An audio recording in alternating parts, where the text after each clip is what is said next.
Hello guys, good evening. I'm Herculano Alingig Jr. Meron akong kunting isi-share sa inyo. I hope na tanggapin ito sa puso at sa kaisipan nito. Ito regarding sa situation natin ngayon na nakakatakot na ang maraming natatakot talaga ngayon lalo sa COVID-19 na virus na to na grabe, no? Pandemic talaga. Diba? Natatakot tayo sa matatakot tayo mamatay. Siyempre, pag nahawaan ka, halimbawa, ang edad mo is 30, di ba? 30, biglang nakahawak sa kaibigan mo, nangyari, nakasakit ka na ngayon, nahawaan ka na. Yan, sabi nga nila, ang kalaban natin hindi natin nakikita. So nakakatakot. Nagkagulo-gulo ng ano natin sa Pilipinas lang alone, gabi, social distancing, no? Walang pwedeng maraming nagkahawa-hawaan na. At saka buong mundo nagkagulo ngayon, no? Nagkagulo, no? Ang pwede lang makalabas 20 to 60, ang 20 pababa hindi pwede lumabas, ang 60 patatik baka mahawa, no? Yung mga mahina yung immune system. Nakakatakot talaga. Nakakatakot. Okay? Pero mayroon tayong isang pang dapat natin kinakakatakutan. Ito yung tinatawag natin na second death. Second death. Mamatay ka ngayon, namatay tayo ngayon sa physical, di ba ilibing tayo sa sementeryo. Ito pa yung isang dapat natin tatawirin. Ito yung tinatawag na second death. Okay? Basahin ko lang sa Bible to Bible tayo. Kunti, saglit lang ito mga kapatid. Revelation 21 verse 8. Sabi dito, "But the fearful and the unbelieving and the abominable and murderers and warmongers and sorcerers and idolaters," okay, "and all liars shall have their part in the lake which burneth with fire, which is the second death." So, itong lake of fire, mayroon pa palang second death, na first death, physical, pero mayroon pa palang second death na lake of fire para sa mga fearful, unbelieving, and the abominable, and the murderers, and the warmongers, and sorcerers, and all liars. No? And all liars shall have their part in the lake which burneth with fire, which is the second death. See? So, ibig sabihin, dapat dito tayo matakot. Mamatay tayo, dapat, mayroon pa pala dapat tayong kinatakutan itong lake of fire. Kasi, pag nakapunta ka na sa lake of fire, wala na siyang exit. Lifetime kang sisigaw ka sa sobrang init na kung sa perito nga lang, di ba? Nag-iyaw-iyaw ka pag mainit, di ba? Pag may nasunog, medyo naisunugan ng bahay, kung medyo malapit-lapit ka, di ba? Napakainit. How much more kung ito na, ang kaluluwa mo na mismo, ang pupunta doon sa lake of fire. Na hindi ka na namamatay. Na mayroon pang uod, sabi sa tawag natin, Mark chapter 9, verse 46, may uod na hindi namamatay, na nilagay ng Panginoon na sisigaw ka ng sisigaw, na kasama mo yung uod doon lifetime. No? Sigaw ka. So dapat pala mga kapatid, yun ang dapat nating paghandaan. Yung tinatawag nating second death. Kasi sabi ng Matthew chapter 10, verse 28, okay? Ano ko lang sa inyo, Matthew chapter 10, bakit kakatakutan natin yung second death? No? Bakit natin kakatakot? Kasi mayroon kasi sinasabi sa Matthew chapter 10 na hindi tayo matakot. Dapat pala sa virus na siya lang, kaya siyang pumatay lang sa katawan natin. Or kung sinong tao, kung may taong pumatay sa atin, hindi natin yung kakatakutan. Virus man, kung virus man tayo, hindi natin kakatakutan. Kasi sabi dito, sa Matthew 10, verse 28, sabi dito. Okay? Basahin ko. "And fear not them which kill the body." Huwag kayong matakot sa kanila nga papatay sa katawan mo. "And fear not them which kill the body, but are not able to kill the soul. But rather," sabi dito, "but rather, fear Him. Sino tong Him na to? Ang Panginoon. But rather fear Him which is able to destroy both soul and body in hell. Sino ang dapat palang kakatakutan natin? Ang Panginoon na pwede niyang patayin. Sabi dito, but rather fear Him which is able to destroy both soul and body in hell, which is the second death. Okay? Basahin ko ulit yung whole verse. And fear not them which kill the body. Ibig sabihin, hindi tayo matakot sa virus na to. Bakit? Katawan lang niya ang pwedeng patayin niya sa atin. O kung mayroong taong ibig pumatay sa katawan natin, hindi natin yung kakatakutan. Ang dapat natin kakatakutan, ang Panginoon na sabi dito, but rather fear Him which is able to destroy both soul and body in hell. See? Now, dapat pala unahin natin yung dapat na hindi tayo mapatay mapunta sa lake of fire na yun. Now, ito, bakit mayroong lake of fire? Actually, ang lake of fire dapat piniprepare lang sa Panginoon yan, sa angel, sa kangsitan at saka sa mga angels.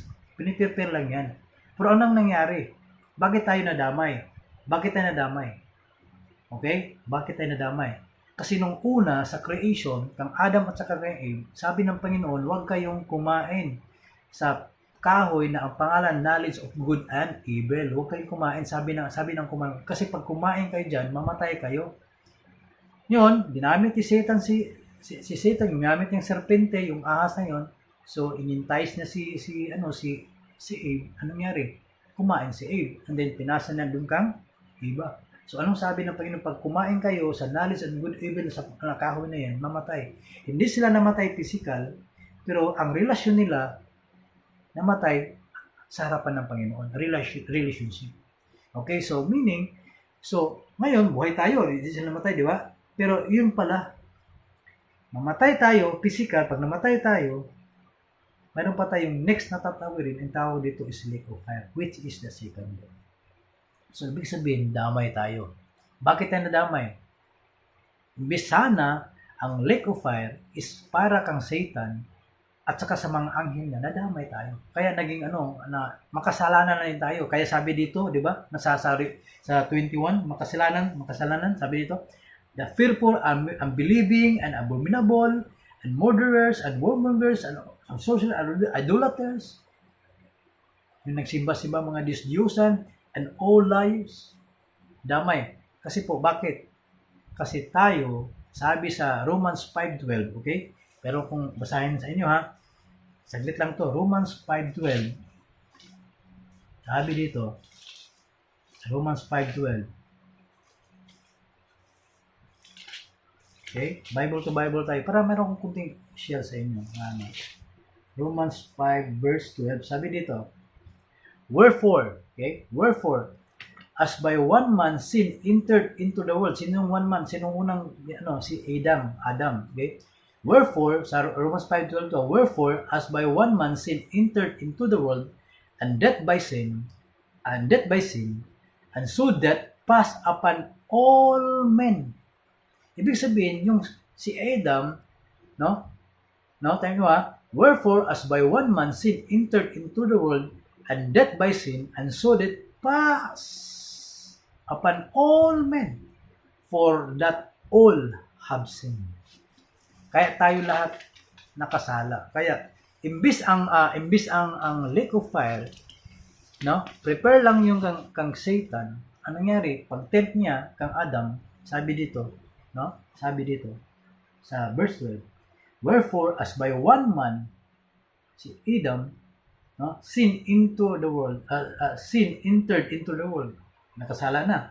And death, ito na yung death. Physical death at saka spiritual death. And death by sin. Dahil sa sala, namatay tayo. Physical at saka spiritual. Okay? And so death passed upon all men. Lahat damay na yun. Lahat ng mga tao. For all have sinned. Kaya sabi ng Romans 6:23, sabi niya, sabi dito sa Romans, Sa Romans 3:23 sabi dito, no? Sa Romans 3:23 sabi dito, okay? Sabi dito, lahat tayo makasalanan, sabi ko dito. For all have sinned and come short of the glory of God. Dati ang relasyon ng tao at sa Panginoon ganito. But because of sin, na-separate yan. Separate tayo. Sabi ng Panginoon, for all have sinned and come short of the glory of God. Lahat tayo. So, ibig sabihin, mamatay tayo physical, lahat tayo punta sa dagat-dagatan ako. Wala na tayong choice. Wala na. Bakit? Kasi, yun ang destiny natin. We are destined. Destined po tayo na lahat tayo mapunta sa mamatay tayo physical, first death. Pangalawang kamatayan sa lake of fire. Nakakatakot, di ba? Grabe pa. So, wala tayong chance. Bakit? Lahat tayo pupunta doon. Pero, merong good news. Anong good news po? Ito yun. Basahin ko sa John 3 verse 16. Okay? Basahin ko para, ito yung good news natin, no? Ito yung good news na dapat, ito yung masaya tayo. Bakit good news po? Kasi sabi dito, sa John chapter 3, basahin ko, Bible to Bible tayo. John chapter 3. Sabi dito, sa John 3:16, for God so loved the world. Minahal ng Diyos yung mundo. For God so loved the world that He gave His only begotten Son. Dahil sa pag-ibig na, ito yung tinatawag true manifestation. Paano mo malaman isang tao na umibig? Meron siyang isang bagay na ibibigay. Di ba? Pag nangligaw ka sa babae, ang babae hindi na makikita yung pag-ibig mo. Hindi na makikita. Pero, malalaman na yan pag mayroon kang isang bagay na ibibigay. Yan tinatawag na manifestation. No? From your inward feeling. Mayroon kang isang bagay. Listen dito, guys. Ang God the Father, sabi dito, for God so loved the world that He gave His only begotten Son. Binigay niya because of His love. That whosoever believeth in Him should not perish. Itong perish na to, judgment. No? Sa lake of fire. Shall not perish but have everlasting life. Ibig sabihin, mayroon pa tayong chance mga kapatid. Mayroon pa tayong chance na hindi tayo makapunta sa dagat-dagatang apoy na yun sa second death. Sino ang chance natin? Si Jesus Christ, the only begotten Son of God. Binigay niya because of His love. Pinadala na sa mundo. No, si Jesus Christ, anong ginawa ni Jesus Christ? Siya ang namatay sa kasalanan natin. Okay, basahin ko lang sa Romans chapter 5 verse 8. Romans chapter 5 verse 8, no? Basahin ko lang ha. Sa Bible to Bible tayo ulit, no? But God the Father, but God commended His love. Yung sinasabi ko ganina sa John 3:16. But God commended His love toward us in that while we were yet sinners, nung makasalanan pa tayo, Christ died for us. Just imagine. Just imagine, guys. Ibig sabihin, instead na sana makasalan, mamatay tayo physical, meron pa tayong tatawirin doon sa pangalawang kamatayan na yun. Na doon na sana tayo eternity, doon tayo sisigaw sa sobrang init na dapat yun ang katakutan natin kaysa virus ngayon. Pero sabi ng Bible, guys, but because of love of the God the Father. God the Father, no? Minahal na tayo. While we were yet sinners, Christ died for us. But God commended His love toward us. In while we were yet sinners, Christ died for us. There's a gugma, John 3:16. For God so loved the world. Sinong nakatira sa world? Tayo mga tao. For God so loved the world that He gave His only begotten Son. Binigay niya si Jesus Christ that whosoever believeth in Him, mamaniwala ka kang Hesus Kristo, but not perish. Perish yung judgment, second death na yun. But have everlasting life. Kaya si Jesus Christ ang pumunta dito sa mundo para tubusin tayo na hindi tayo mapunta sa dagat-dagatang apoy na yan. Siya ang namatay sa cross. Sabi niya, it is finished. Kasi nung unang panahon, offer kang, sa Old Testament kasi, ito yung mga prophecy na i-offer si Jesus Christ kasi siya ang Lamb of God na offer ng Lamb of God, mga lamb ng unang panahon na yun ang kapatawaran ng kasalanan sa dugo ng mga lamb. Ito na yun si Jesus Christ. Ito na siya. Si Jesus Christ na ang chance natin para hindi tayo makapunta sa dagat-dagatang apoy. Now, ang kailangan natin gawin is ganito. Tanggapin natin si Jesus Christ sa puso natin na siya ang nagligtas.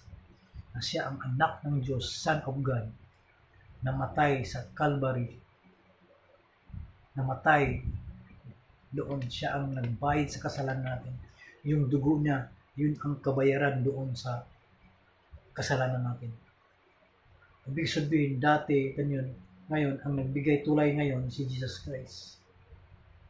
Dito tao, ito yung Panginoon, ang tulay ngayon, nagbibigay tulay. Kaya sabi ni Jesus Christ, I am the way, the truth, and the life. No man cometh, hindi ka pwede makapunta sa God the Father, kundi dadaan ka kang Jesus Christ. Siya ang tulay. Sabi niya, I am the way. Kaya siya ang chance natin. Dapat pala guys, kung natakot tayo ngayon sa COVID-19, sa virus na to, dapat nating kakatakutan itong dagat-dagatang apoy na second death. Para makaiwas na sa second death, para makaiwas na sa second death na yan. Tanggapin natin Jesus Christ sa puso natin, maniwala tayo. Parang ganito. I will give you an example. Halimbawa, ako, sabi ng judge, Herculano, kasi ni-rape mo yung bata, ang bayad sa kasalanan mo is electric chair. So, bukas i-electric chair ka. Pero, kinabukasan guys, mayroong isang tao na nag-offer sa sarili na siya ang magpakamatay sa akin sa electric chair. Sabi ng judge, Herculano, hindi ka na pwedeng electric chair. Meron na isang tao na nag-offer sa buhay niya para iligtas ka sa kamatayan ng electric chair niya. Sino yun? Diba? Disim din sa atin ngayon. Si Jesus Christ na ang namatay, siya na, diba? Sabi dito, for the wages of sin is death. Sabi ng Romans 6:23. Basahin ko lang. Romans 6:23. Basahin ko. Sabi dito, for the wages of sin is death. Ang bayad sa kasalanan is kamatayan. Death, dalawang klase, physical at second death. Sino nagtubos? Si Jesus Christ. Tinubos niya ako sa kasalanan. Siya ang namatay alang-alang sa akin. Now, ang tanong, ito yung tanong ni Jesus Christ. Herculano, maniwala ka ba na ako ang nagtubos sa iyo? Yan ang salvation.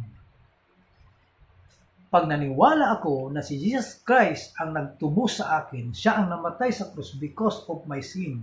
Yung pako sana na para sa akin, siya ang nagpapako. Yung kuruna sana na matinik na para sa akin, siya ang nagpapakuruna. Yung pako sana sa paa na para sa akin, siya ang nagpako. Ang good news doon guys, ito ang good news. Siya ang namatay sa krus and a third day, nabuhay siya ulit. Now, tanong niya, Herculano, ikaw pa ba ang magbayad sa kasalanan mo? Hindi na, tapos na. Ikaw na nagbayad, Lord. Kaya ang kaligtasan natin is, maniwala ka ba kang Jesus Christ na siya ang namatay sa krus? Sabi dito Jesus Christ, but as many as receive Him. Okay, basahin natin ha. Sa John 1:12, basahin natin. Sabi ito sa John 1:12. But as many as receive Him, to them He be power to become the sons of God, even to them that believe on His name. Ibig sabihin nun guys, ang gusto ni Jesus Christ, na maniwala ba tayo na siya ang nagtubos kasi tapos na. No need for you na ikaw pa ang magtatrabaho sa hindi na kailangan ikaw pa magpakamatay sa cross na para ikaw magtrabaho sa kasalanan mo. Hindi na, tapos na. Sabi ni Jesus Christ, it is finished. Kaya ang gagawin na lang natin is, Lord, I believe na ikaw ang nagligtas sa akin. Ikaw ang anak ng Diyos, pinadala sa mundo para mamatay sa kasalanan ko. Tanggapin kita, maniwala ako na ikaw ang nagligtas sa akin. Tanggapin kita sa puso ko, na ikaw yung tagapagligtas ko, Lord. Yun lang ang gusto ng Panginoon. Napakasimple. Huwag na nating i-conflict yung isipan natin. Hindi, kailangan pa rin kailangan pa rin ako magmabuting gawa na ako. No need for you. Tapos na. Tapos na, binayaran ni Jesus Christ. Sabi dito sa anong gagawin natin para sabi dito sa Romans chapter, okay, sa Romans chapter 10. Okay?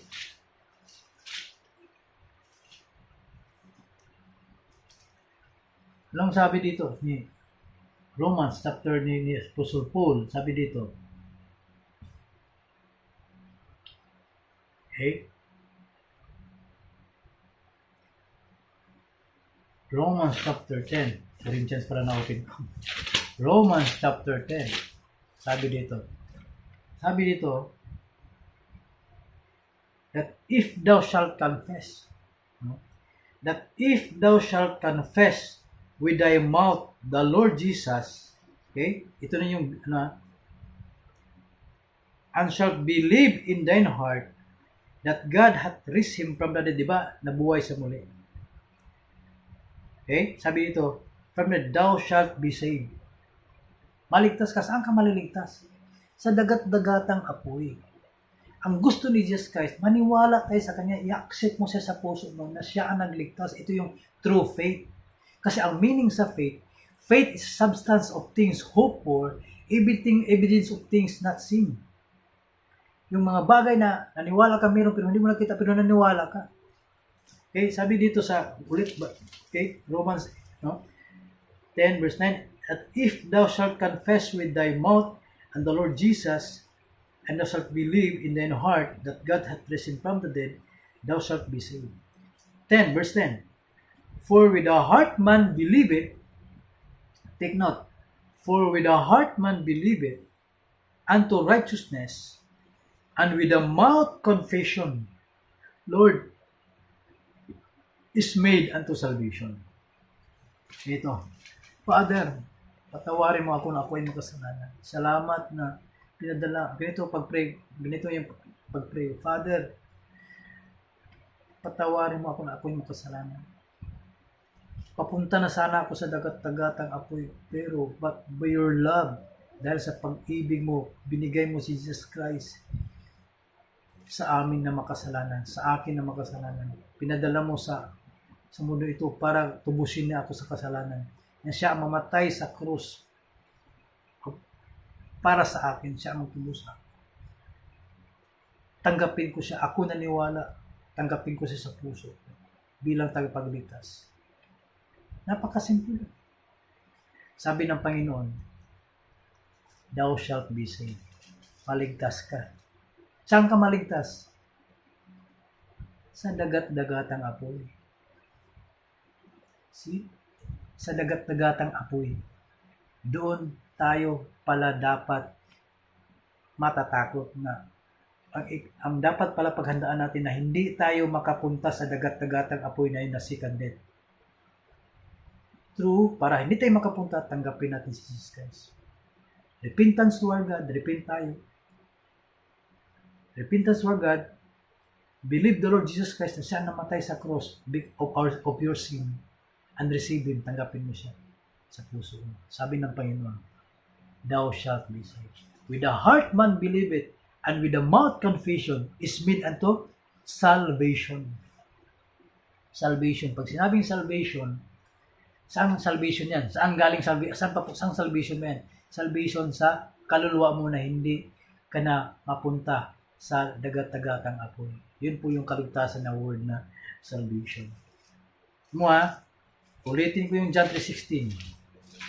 Sabi dito, ulitin ko lang John 3:16. Yung kanina, yung binasa ko. Sabi dito, for God so loved the world, that He gave His only begotten Son, Jesus, that whosoever believeth kang Jesus Christ, kung sino man, in Him should not perish. Saan ang perish na to? Ito yung dagat-dagatang apoy.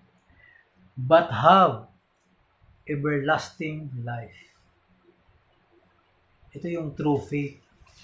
Natanggapin mo si Jesus Christ through faith kasi mayroong nagbayad na si Jesus Christ na nagbayad sa iyo sa kasalanan. Siya na ang namatay sa krus. No need for you na hindi na tayo kailangan tayo pa ang magpakabait-baitan tayo ngayon. No. Kasi ang sabi ng Panginoon, for the wages of sin is death. Ang bayad sa kasalanan is kamatayan. Hindi nagsabi ng Panginoon na ang bayad sa kasalanan is magpakabait. Hindi nagsabi ng Panginoon, for the wages of sin is good works. Wala. Sabi ng Panginoon, sa Romans 6:23, for the wages of sin is death. Lahat tayo mamatay talaga. Physical death, soul death, spiritual death. Patay na tayo. But, the gift of God is eternal life through Jesus Christ our Lord. Gift. Pag sinabing gift, unmerited favor, hindi mo na tayong trabahuin. Libre na yan. All you have to do is to accept the gift. Nakuha niyo? Okay? Basahin ko lang yung sinabi ko na Romans 6:23. Sabi dito, for the wages of sin is death. Ang bayad sa kamatayan, ang bayad sa sala is kamatayan. Physical, first death, and then second death, soul death. But, sabi dito, but the gift of God. Sino ang gift ng Panginoon? God the Father. Jesus Christ, di ba? John 3:16. For God so loved the world that He gave His only. Sabi dito, but the gift of God is eternal life. Ibig sabihin, yung laman ng gift na yon is eternal life. Through Jesus Christ our Lord. So, saan ka matakot na yun? Sa COVID-19? Na pwede mag-destroy lang sa body mo? Or doon, ang pinakakatakutan is yung lake of fire, dagat-dagatang apoy, yung pangalawang kamatayan. Dapat yun ang dapat kinakatakutan na hindi ka makapunta doon. Paano? Is to accept Jesus Christ by faith. Na wala ka nang gagawin is by faith. Lord, I will accept you that you are my Savior. Forgive me of my sin. Salamat Jesus Christ na ikaw ang namatay sa krus. Alang-alang sa akin. Papunta na sana ako sa dagat-dagatang apoy. But because of your obedience Son, kasi obedience Son si Jesus Christ sinunod niya yung tanggapin kita kasi ikaw namatay sa krus, alang-alang sa kasalanan. Ikaw namatay ka para sa kasalanan ko, tanggapin kita na bilang tagapagligtas. Sabi sa Ephesians, ito yung tinatawag na saving faith. Ephesians chapter 2. Okay? Ephesians chapter 2, verse 8, 9. Sabi dito, for by grace, pag sinabing grace, unmerited favor yan. Pag sinabing grace, nagrasyahan ka. Okay? Sabi dito, for by grace are ye saved. Bakit dito sabi ni Paul? For by grace are ye saved. For by grace are ye saved. Saan tayo na-save? Sa dagat-dagatang apoy. Through faith. Faith. Wala si Jesus Christ na nakikita ngayon, di ba? Pero but because of the Bible, nakikita natin. Sabi, faith cometh by hearing, and hearing by the word of God. Sabi dito, for by grace are ye saved, through faith, and that not of yourselves. It is the gift of God. Pag sinabing gift of God, Jesus Christ ang gift. Diba? John 3:16. Sabi dito. It is the gift of God, not of works, lest any man should boast. Ang kaligtasan pala natin is through faith in Jesus Christ. Kasi si Jesus Christ is a gift from God. Not by works. Hindi, kasi pag by works kasi, magyabang ka eh. Ang kaligtasan natin by works, magyabang ka. Talo tayo ni Marcos. Talo tayo ni Leo, Marcos na yun. Talo tayo kasi wala tayong maibigay. Kaya sabi dito, not of works, lest any man should boast. Kaya ang kaligtasan natin hindi sa gawa. Kasi kung sa gawa, lugi tayo ni Marcos yung namigay ng bigas. Tig 1,000, lugi tayo. Wala tayong maibigay. Kaya ganun ang Panginoon. God gives a provision na hindi tayo mapunta sa dagat-dagat. All you have to do is to repent to your sin. Believe the Lord Jesus Christ na siya ang namatay sa cross of Calvary. Siya ang nagtubo sa iyo. Siya ang Savior natin. At saka maniwala tayo kung God the Father na siya ang binigay, the only Son of God, na binigay ni Jesus Christ. And i-accept natin sa cross. Ganun na kasimple ang kaligtasan. Para hindi tayo mapunta sa lake of fire. Yung second death. Now, saan ka dapat matakot? Sa virus? O sa second death, which is the lake of fire? Now, accept Jesus Christ. Repent. Believe Jesus Christ na siya namatay sa cross of Calvary because of our sin. Yung blood niya, yun ang kabayaran sa kasalanan, and accept it in your heart. Sabi ng Panginoon, thou shalt be saved. Maraming salamat po. Yun na po ang share ko sa inyo. I hope na nakatanim sa puso at kaisipan. Maraming salamat.